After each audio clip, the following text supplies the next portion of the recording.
Did you like the ring I got Mom this year? My daughter asked, smiling as she reached for her glass.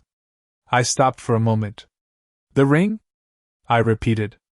What ring, sweetheart? Her smile stayed, but something in her eyes shifted. Very small. Easy to miss if you were not paying attention. The diamond one, she said. The $20,000 one. And the cruise. I told you about it, didn't I? I felt my grip tighten slightly around my fork. No, I said. You didn't. Across the table, Carol let out a soft laugh. She lifted her hand just enough for the light to catch the stone. It was large. Clear. Impossible to ignore. Oh, it was too much, she said gently. I told her she shouldn't have. Emily leaned toward her, her voice warm. You deserve it, she said. I looked at that hand for a second longer. Then I lowered my eyes to my lap. The gift bag was still there. Pale pink. Slightly wrinkled at the top. The kind you pick up at the last minute near a checkout counter. I reached inside again, even though I already knew what I would find. A bracelet. Plastic. So light it barely had any weight in my hand. A small heart charm hung from it with faded gold letters. Happy Mother's Day. I turned it over once. Then again. It did not even have a proper clasp. I smiled. I must have forgotten, I said quietly. I'm glad you're here. Stay with me until the end. And tell me where you're watching from. I have learned that stories like this travel farther than we expect. The table looked exactly the way I had imagined it that morning. White china. Not the everyday plates. The ones I only used for special occasions. Cloth napkins pressed carefully. My hands are not as steady as they used to be, but I still take my time with things that matter. Roast chicken in the center. Mashed potatoes. Green beans with almonds. Emily used to love those. Or at least she used to say she did. I had spent hours in the kitchen. Not because anyone asked me to. Because I wanted to. Because I believed it still meant something. Because I believed I still meant something. Carol was talking about the cruise. The Mediterranean. 2 weeks. A private balcony. Emily was listening. Closely. Nodding. Smiling in a way that felt soft and effortless. That sounds perfect, she said. You needed that. I watched her as she spoke. The ease in her voice. The way she leaned forward, fully present. It did not look forced. That was what stayed with me. Mom, did you try the chicken? Emily asked, turning toward me. I blinked. I had not taken a bite. It's good, I said. You always liked it. I still do, she replied quickly. But her eyes had already moved away. Back to Carol. Back to the conversation that did not include me. You learn a lot about your place in a family by watching where people look. Who they turn toward. Who they forget to see. The bracelet now rested beside my plate. I had not put it on. It felt too light. Like it did not belong to me. Like it had been given without thought. Emily, I said gently, keeping my voice even. You mentioned the cruise? She paused. Only for a second. Oh, it was nothing big, she said. Just something we planned. We? I asked.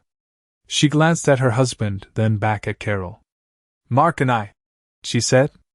And Mom. Mom. Not me. I nodded slowly. Of course. Something inside me did not break. It shifted. Quietly. Like something that had been out of place for a long time, and only now settled into a position I could not ignore. And the ring? I asked. Carol lifted her hand again with a soft laugh. Oh, it is beautiful, isn't it? Emily smiled. I wanted to do something special this year. I watched her face as she said it. Not the ring. Not the table. Her. That's very generous, I said. It's nothing, Emily replied. After everything you've done for me, Mom, I just thought. She stopped. Then corrected herself. For us. I lowered my eyes to the bracelet again. turned it slowly between my fingers. The gold letters caught the light, then faded. A memory surfaced. Last month, my bank statement had been higher than usual. Not enough to alarm me. Just enough to notice. I had told myself it was nothing. A billing error. Something I had forgotten. At my age, you learn to give people the benefit of the doubt. You tell yourself there is always a reasonable explanation. I placed the bracelet down carefully.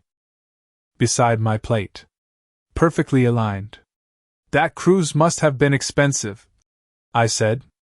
Emily gave a small shrug. It was not cheap, she admitted. But we made it work. We. And the ring? A pause. Shorter this time. Same thing, she said. We planned it. I nodded. I did not ask anything else. Because something had already started forming in my mind. Not a conclusion. Not yet. Just a question. I'm going to make coffee, I said, standing up. Let me help, Emily said. It's all right, I replied. I've got it. In the kitchen, I stood still for a moment. Their voices carried easily from the dining room. Laughter. Soft. Comfortable. Unaffected. I placed my hands on the counter and looked out the window. The yard looked exactly the same as it had that morning. Still. Quiet. Unchanged. I did not feel angry. Not yet. Just aware. Because something did not make sense. Not the money. Not the timing. Not the way my daughter had looked at me, then looked away. The coffee began to drip. Slow. Steady. Predictable. Unlike everything else. And for the first time that day, I stopped asking myself if I was imagining things. And started asking the only question that mattered. Where did the money come from? That night, after they left, the house felt larger than it should have. Not empty. Just stretched. I stood in the kitchen longer than necessary, rinsing plates that were already clean, drying glasses that had nothing on them. Small movements. Familiar ones. The kind that fill space when something else is missing. The bracelet was still on the counter. I had not taken it with me to the sink. I picked it up again, turning it between my fingers under the kitchen light. Plastic. Light. Forgettable. I set it down and walked to the living room. My purse was where I had left it that morning, hanging on the back of the chair. I reached inside and pulled out my phone. For a moment, I just held it. Then I opened my banking app. I was not looking for anything specific. At least, that is what I told myself. Just a quick check. Just to quiet the thought that had followed me since dinner. The screen loaded slowly. Balance. Recent transactions. Everything looked normal at first glance. Groceries. Utilities. A pharmacy charge from last week. Then I scrolled. And stopped. A transfer. 2 weeks ago. The amount was not small. Not something I would forget. Not something I would overlook. My name was on the account. But I had not made that transfer. I stared at the screen, reading the line again. And again. Trying to place it somewhere in my memory. Trying to give it a reason. There is always a reason, I reminded myself. There has to be. I sat down slowly. The house was quiet. Too quiet now. No voices.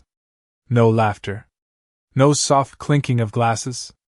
Just the low hum of the refrigerator in the distance. I tapped on the transaction. More details appeared. Recipient account. A name. I felt my chest tighten. It was not unfamiliar. I had seen it before. Not often. But enough. Mark. My daughter's husband. I did not move. For a long moment I simply sat there, the phone still in my hand. Then I leaned back slightly and closed my eyes. Not in panic. Not yet. Just thinking. Mark handled most of their finances. That much I knew. Emily had mentioned it before, casually, like it was nothing. He's better with numbers, she had said once. I had not questioned it. I had not questioned a lot of things. I opened my eyes again and looked at the screen. The amount. The date. 2 weeks ago. Before Mother's Day. Before the ring. Before the cruise. I placed the phone down on the table in front of me. Carefully. Like it might change if I held it too tightly. My mind moved slowly, piece by piece. The bank statement from last month. Higher than usual. The conversation at dinner. We made it work. I stood up and walked back into the kitchen. The bracelet was still there. Exactly where I had left it. I picked it up one more time. Held it in my palm. And for the first time, it did not feel light. It felt deliberate. I set it back down. Straight. Centered. Intentional. Then I turned and looked toward the hallway. Toward the small desk where I kept my documents. Account information. Passwords.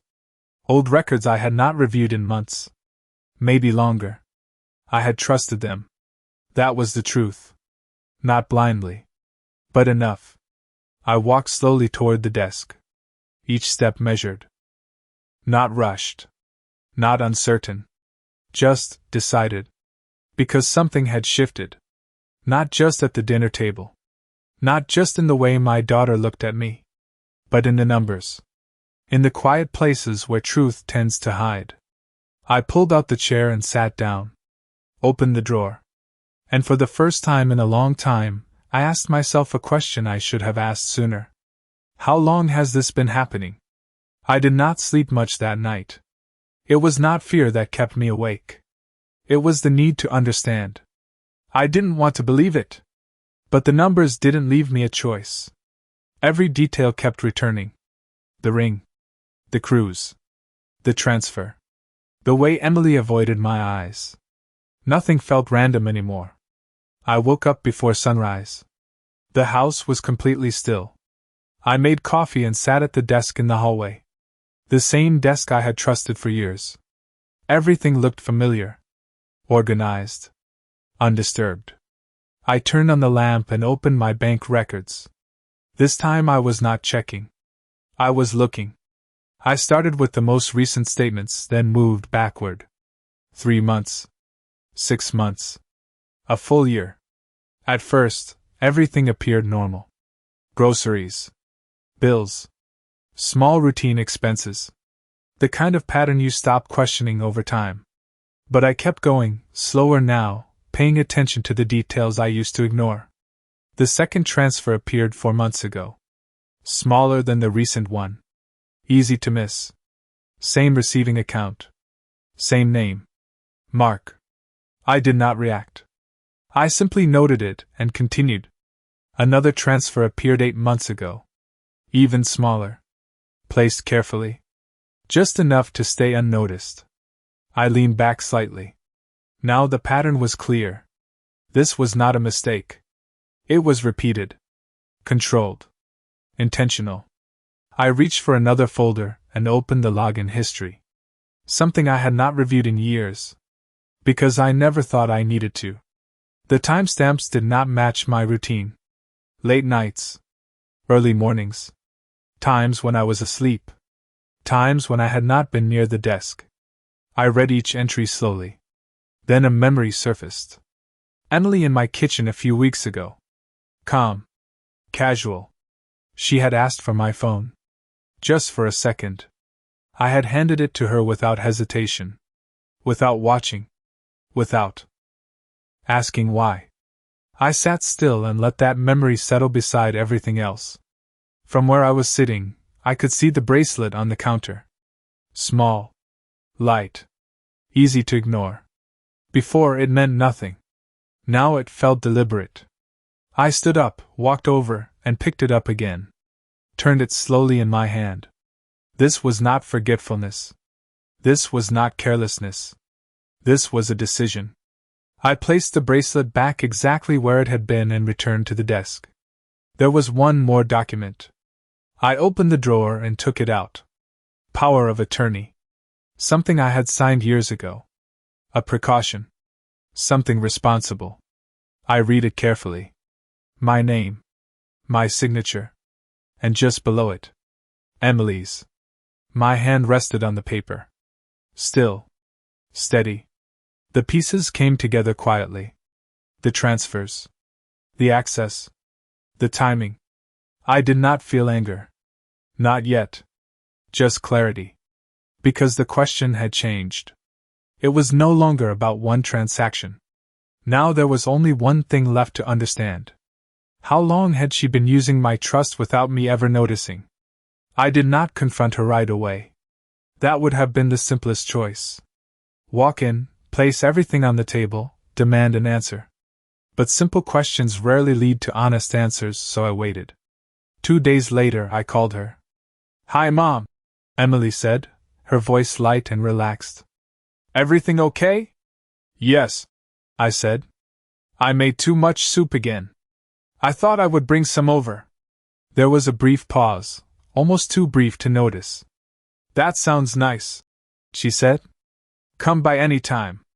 When I arrived, the house looked exactly the way it always did. Clean. Warm. Carefully arranged. The kind of space that suggests nothing is ever out of place. Carol was not there. Just Emily. She greeted me with a quick hug, then stepped back, already turning toward the kitchen. "You didn't have to bring anything," she said. "I know," I replied. I set the container down and looked around for a moment. Everything seemed normal. That was what made it harder to trust. We sat at the table. She poured tea, asked about my week, filled the silence with small, easy conversation. Her voice was steady. Her movements natural. If I had not known what I knew, I would not have questioned anything. I let her speak. I watched instead. After a while, I said her name. "Emily." She looked up immediately. "Yes?" Her eyes were calm. Open. Familiar. "Can I ask you something?" "Of course," she said. I reached into my bag and took out a single sheet of paper. Not everything. Just one transaction. The one from 2 weeks ago. I placed it on the table between us. Not pushing it toward her. Not drawing attention to it. Just leaving it there. Her eyes moved down. For a brief second, something shifted. Then she looked back at me. "What is this?" she asked. Her tone did not change. "I was reviewing my account," I said. "I noticed this transfer." I kept my voice even. No accusation. No pressure. She glanced at the paper again, then leaned back slightly. "Oh," she said. "That." 2 words. Light. Casual. As if it required no explanation. "Yes," I said. "That." She hesitated. Not long, but long enough. "It must have been a mistake," she said. "Maybe something with the bank. You know how those things happen." I nodded slowly. "I do," I said. "That's why I checked the others." Her expression changed. Very slightly. But it was there. "What others?" she asked. I held her gaze. "4 months ago," I said. 8 months ago." I stopped there. I did not need to say more. The silence that followed was different. Not awkward. Not loud. Just still. She looked down again, this time longer. Her fingers brushed the edge of the paper, then pulled back. "It's not what you think," she said quietly. I did not answer. I let the silence stay. Because now I was no longer guessing. Now I was listening. And whatever she chose to say next would not just explain the money. It would explain who she had become. She did not look at me when she said it. "It's not what you think." Her eyes stayed on the table, on that single sheet of paper, as if it might disappear if she waited long enough. I gave her time. Not because I needed it. Because she did. "Then help me understand," I said. My voice stayed calm. Steady. The same way it had been since I walked in. She exhaled slowly and leaned back in her chair. "It's just temporary," she said. "We were going to put it back." "We." There it was again. I did not interrupt.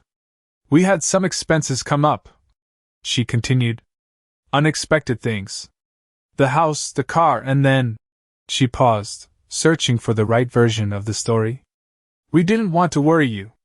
I nodded once, letting her speak. And the other transfers? I asked. She hesitated again. Same situation, she said. Small amounts. Nothing that would hurt you. Nothing that would hurt me. I let that sit between us. Did you ask me? I said. Her eyes finally lifted. No, she admitted. Did you plan to? Another pause. We were going to fix it, she said. Before you even noticed. I studied her face. She believed that answer was enough. That it explained everything. That it made this acceptable. And the ring? I asked quietly. That was when she looked away. It was Mother's Day, she said. We wanted to do something nice. For her, I said. Emily did not respond. And the cruise? I continued. She pressed her lips together. That was already planned, she said. The timing just worked out. The timing. I nodded slowly. So the timing worked out, I said. And my account made it possible. She shifted in her seat. It's not like that, she said quickly. You're making it sound worse than it is. I did not raise my voice. I am asking you to explain it, I said. She leaned forward slightly, her tone changing now. We're family, she said. This is what families do. We help each other. I looked at her for a long moment. Then I asked the only question that mattered. Who were you helping? She did not answer. Not right away. Her silence said more than anything else. I glanced at the paper again, then back at her. You didn't think I would notice, I said. That's not true, she replied too quickly. But you didn't think I would ask. She opened her mouth, then closed it again. For the first time, she did not have a response ready. The room felt different now. Not tense. Clear. Like something invisible had finally been placed where it belonged. I picked up the paper and folded it once. Carefully. Deliberately. This wasn't help, I said. She watched me, her expression uncertain now. This was a decision, I continued. And you made it. More than once. She shook her head. We were going to fix it, she repeated. I stood up slowly. I believe you, I said. She looked relieved for a second. Just a second. Because I was not finished. I believe you were going to fix the numbers, I said. I placed the folded paper back on the table. But I don't think you ever planned to tell me the truth. Her face went still. And in that moment, I realized something that mattered more than the money. This was not about what they had taken. It was about what they thought they could take, without consequences. She did not try to stop me when I stood up. That was the first thing I noticed. No reaching for my hand. No attempt to explain further. No urgency. Just silence. I picked up my bag and walked toward the door. Mom, she said finally. I paused, but I did not turn around. We said we were going to fix it, she added. You don't need to make this bigger than it is. I let those words settle. Then I turned. Bigger than it is, I repeated. My voice stayed even. You used my account without asking. More than once. You paid for gifts. Trips. Things that had nothing to do with me. She frowned slightly. That's not fair, she said. It's not like we were stealing. We were going to put it back. I looked at her carefully. You already decided what it was, I said. You just didn't tell me. She crossed her arms, her posture tightening now. You're acting like I did something terrible, she said. We're family. I had access. You gave me that. There it was. Not denial. Justification. I nodded slowly. Yes, I said. I gave you access? I let a small pause pass. I did not give you permission. She did not respond. Not right away. Her expression shifted again, searching for something that would bring the situation back under her control. "You're overreacting," she said finally. "It wasn't that much." I studied her face. The calm was gone now. In its place was something sharper. Defensive. Irritated. "It was enough," I said. She looked away. "That's not what this is about," I continued. Her eyes came back to mine. "Then what is it about?" she asked. I held her gaze. "It's about the fact that you made a decision for me," I said. "And you expected me not to notice." Her jaw tightened. "We were going to fix it," she said again, quieter this time. I did not argue. I did not repeat myself. Because we were no longer discussing the same thing. She was talking about money. I was looking at something else entirely. I walked to the door and opened it. "Mom," she said again, this time with a trace of uncertainty. I stepped outside, then paused one last time. "You should check the rest of the accounts," I said. She went still. "What do you mean?" she asked. I looked back at her. "Not long. Just enough." Exactly what I said. I closed the door behind me. The air outside felt cooler. Clearer. For the first time since Mother's Day, I felt something settle into place. Not anger. Not sadness. Understanding. Because what I had seen so far did not feel like the full story. Not even close. And if I was right, then this was not just about a few transfers. It was about how far they had gone, without thinking I would ever look. I did not go home right away. Instead, I drove slowly, taking the longer roads without thinking about where they led. My hands stayed steady on the wheel, but my mind was already moving ahead, organizing what I had seen and what I had not yet confirmed. By the time I pulled into my driveway, I knew one thing for certain. I had only looked at the surface. Inside, the house felt different now. Not unfamiliar, just quieter in a way that made every detail stand out. I set my bag down and walked straight to the desk without turning on the television or the lights in the living room. I did not want distraction. I wanted clarity. I sat down and opened my laptop this time instead of the folders. If there was more, it would not all be on paper. The banking app loaded again. Same accounts.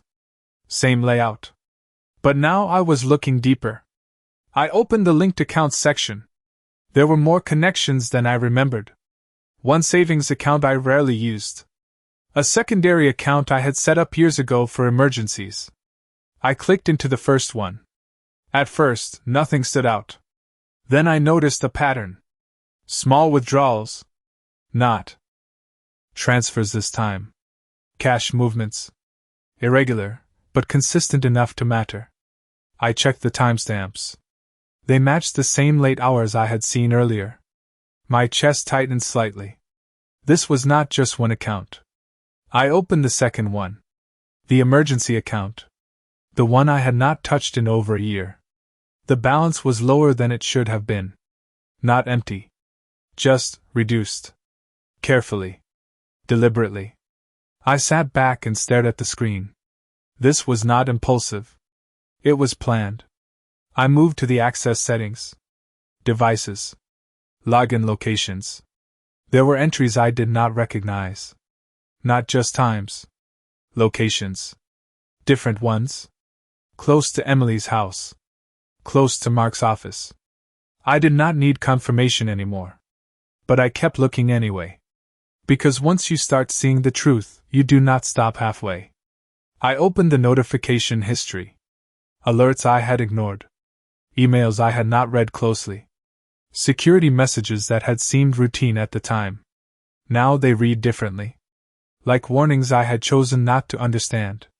I closed the laptop slowly. The room was completely silent. No television. No music. Just the quiet sound of my own breathing. I looked toward the kitchen. The bracelet was still there, exactly where I had left it earlier. Small. Harmless. Except it was not. It was the only honest thing I had been given. I stood up and walked over to it. Picked it up again. Held it for a moment. then set it down. Straight. Centered. Final. I did not feel confused anymore. I did not feel uncertain. What I felt was something much simpler. They had not just taken money. They had built a system. And the worst part was not how much they had taken. It was how comfortable they had become, doing it. I did not call her that night. I did not call anyone. There was nothing left to ask, and more importantly, nothing left to hear. Instead, I sat at the desk and wrote everything down. Dates. Amounts. Accounts. Access points. Not because I needed to remember. Because I needed it to be clear. When something is written in front of you, it stops being a suspicion. It becomes a fact. And facts do not change depending on how someone feels. By the time I finished, the pattern was undeniable. Transfers across multiple accounts. Withdrawals timed when I was asleep. Access from devices that were not mine. It was not random. It was organized. Careful enough to avoid attention. Frequent enough to matter.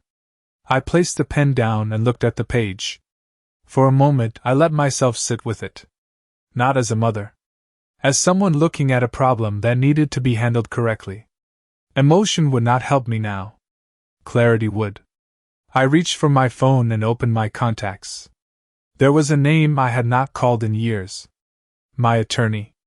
I hesitated for a second, then pressed call. He answered on the third ring. We spoke briefly. I did not explain everything. Just enough. I need to review my accounts and update my documents, I said. He did not ask unnecessary questions. Come in tomorrow, he replied. Bring everything you have. I agreed and ended the call. That step felt final. Not dramatic. Not emotional. Just necessary. Next, I opened my banking app again. Settings. Security. I changed every password. One by one. Each account. Each login. Each layer they had access to. Then I removed all linked devices that were not mine. The process took time. I did not rush it. When I finished, I enabled alerts for everything. Every transaction. Every login. Every change. Nothing would move without me knowing. I closed the app and set the phone down. The room felt different now.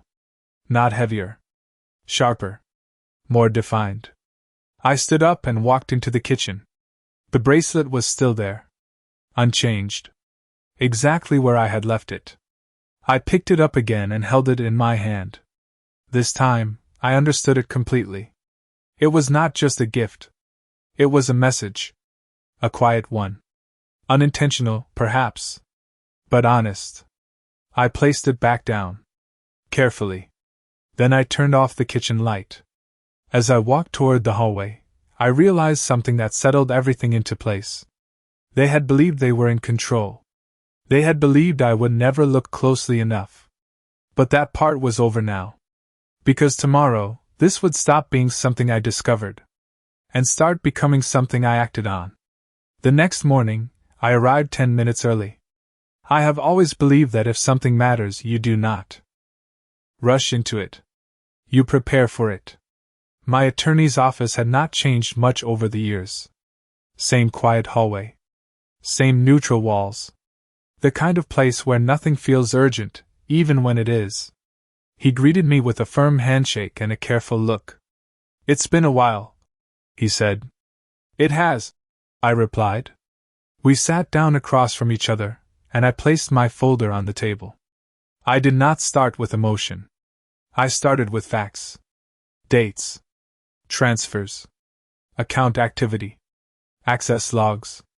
He did not interrupt while I spoke. He simply listened, occasionally glancing down at the documents. When I finished, the room stayed quiet for a moment. Then he leaned back slightly. Did you authorize any of this? He asked. No, I said. Did you give them permission to use your accounts? I gave access, I replied. Not permission. He nodded once. That distinction matters, he said. I watched him carefully. What does that mean? I asked. It means this is not just a family misunderstanding, he said. This is unauthorized use of funds. He did not raise his voice. He did not need to. The words were clear enough. I let that settle. Not because I was surprised. Because hearing it from someone else made it real in a different way. What are my options? I asked. He folded his hands on the table. You can secure your accounts immediately, which you have already started doing, he said. You can revoke any legal authority they have. And if you choose, you can pursue recovery. Recovery. A simple word. A heavy one. And if I do nothing? I asked. He looked at me directly. Then it continues, he said. No hesitation. No uncertainty. Just a fact. I nodded slowly. I see. He reached for one of the documents. This power of attorney, he said. We should revoke this today. Yes, I replied. And your will, he added. You may want to reconsider how things are structured. I did not answer immediately. Instead, I thought about the dinner table. The ring. The cruise. The bracelet. Then I looked back at him. Yes, I said. We will update everything. He made a note. We can also notify the bank formally, he continued. That creates a record. A record. Something official. Something that could not be explained away later. I considered that. Then nodded. Do it, I said. He studied me for a moment. You seem very calm, he said. I am, I replied. That was the truth. Because this was no longer confusion. It was direction. We spent the next hour going through details. Forms. Signatures. Next steps. Nothing rushed. Everything precise. When we finished, he closed the folder and slid it back toward me. We will handle this properly, he said. I stood up. Thank you, I replied. As I walked out of the office, the air outside felt different. Not lighter. Clearer. Defined. For the first time since Mother's Day, I was no longer reacting. I was deciding. And as I got into my car, I realized something that changed everything. This was not about getting the money back. It was about making sure they understood something they had clearly forgotten. Actions have consequences. I did not go home right after leaving the attorney's office. Instead, I drove to the bank. Not because I needed more information. Because I wanted everything in place before anyone had time to react. The branch was quiet when I walked in. Mid-morning. No line. No rush. A young associate greeted me at the desk. How can I help you today? I need to review my accounts, I said, and make some changes to access. She nodded and led me into a private office. Within minutes, my accounts were on the screen in front of us. Clean. Organized. On the surface, nothing looked unusual. That part almost made me smile. It had been designed that way. I would like to remove all authorized users, I said. She glanced at the list, then back at me. All of them? She asked. Yes. No hesitation. No explanation. Just a decision. She began typing. One by one, the names disappeared from the system. Emily. Mark. Gone. The screen looked different immediately. Simpler. Safer. Is there anything else? She asked. Yes, I said. I want to flag all accounts for restricted access. No external transfers without direct verification. She nodded again, this time more carefully. That will require additional confirmation on each transaction, she said. That's fine, I replied. I watched as she completed the request. Every step felt quiet. Controlled. Final. When she finished, she printed out a summary and handed it to me. Everything is secured, she said. I took the paper and stood up. Thank you. As I walked out of the bank, I checked my phone. 3 missed calls. Emily. 1 voicemail. I did not listen to it. Not yet. Instead, I got into my car and sat there for a moment. The silence felt different now. Not heavy. Not uncertain. Resolved. I knew exactly what those calls were about. The access was gone. The system had changed. And for the first time, they were on the outside of it. I placed the bank document beside me and started the engine. Halfway home, my phone rang again. Emily. This time I answered. Mom, she said quickly. What did you do? Her voice was no longer calm. No longer controlled. I secured my accounts, I replied. You removed us, she said. I just tried to log in. I can't access anything. That's correct, I said. There was a pause. Short but sharp.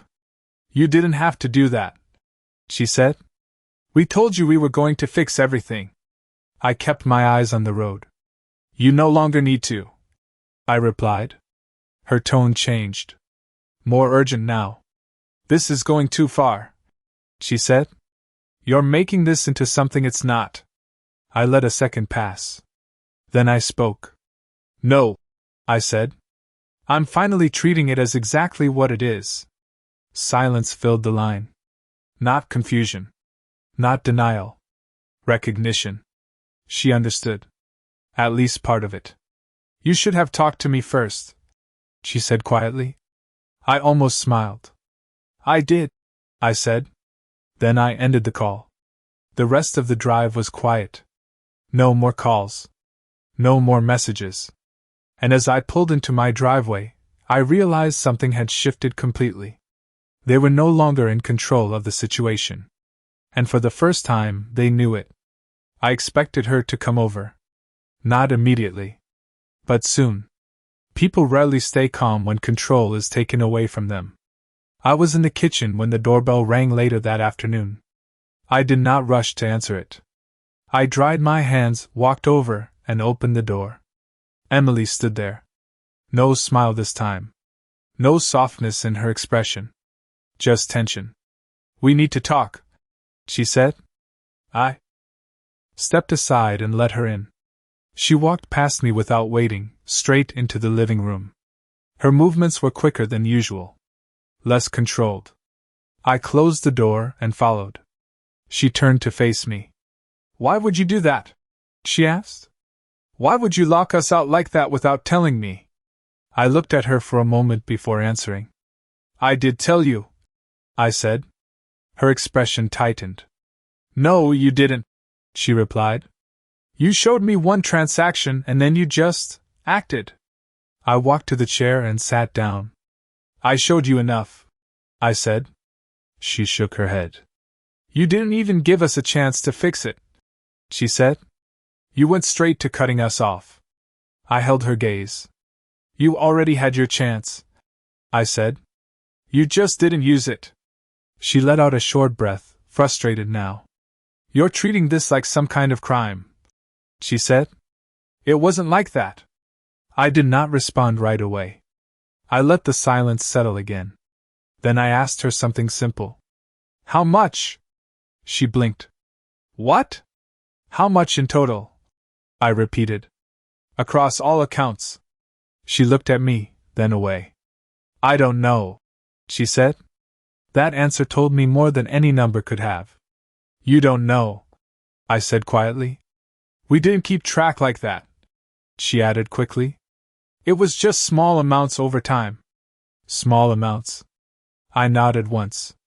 Small enough that you thought I wouldn't notice, I said. She didn't answer. Instead, she stepped closer. We were going to pay it back, she said. Every dollar. I looked at her carefully. That's not the part that concerns me anymore, I said. She frowned. Then what is? I leaned back slightly in my chair. The part where you decided it was yours to use, I said. Her face changed. Not defensive this time. Uncertain. We're your family, she said more quietly. I studied her for a long moment. Yes, I said. You are. A small pause passed. That's exactly why this matters. She did not respond. The room felt still again. Clear. Like everything unnecessary had been stripped away. I stood up slowly. I've already updated the accounts, I said. And I've revoked the authorization. Her eyes widened slightly. You what? I also updated my legal documents. This morning, I continued. Now she was fully still. What does that mean? She asked. I met her gaze. It means things will be handled differently from now on. She searched my face, trying to understand what I was not saying. You're punishing us, she said. I shook my head. No, I replied. I'm correcting something I should have addressed earlier. She did not argue. Not this time. Because she understood. At least enough. I walked past her toward the door. This conversation is over for today, I said. She didn't follow. Didn't try to stop me. And as I opened the door, I realized something that made everything clear. This was no longer about explaining the past. It was about deciding what they would be allowed to be part of, from this point forward.